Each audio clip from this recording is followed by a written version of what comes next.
সবাইকে স্বাগত জানাচ্ছি পুঁজিবাজার আপডেটে। সপ্তাহের দ্বিতীয় কার্যদিবসে মূল্যসূচকের পতনের মধ্য দিয়ে শেষ হয়েছে আজকের লেনদেন। সোমবার ডিএসইর প্রধান সূচক ডিএসইএক্স 29.52 পয়েন্ট কমেছে। বর্তমানে সূচকটি অবস্থান করছে 5044 পয়েন্টে।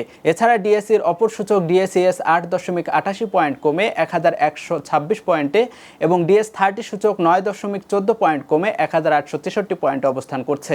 আজ ডিএসইতে 359 কোটি 4,66,000 টাকার শেয়ার ও ইউনিট লেনদেন হয়েছে।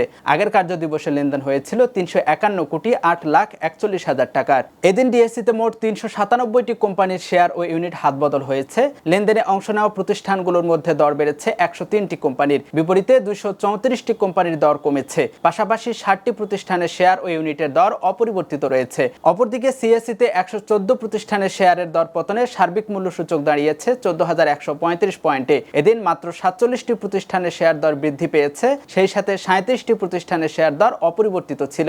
এদিন সিএসইতে মোট লেনদেন হয়েছে 3,36,26,000 টাকার।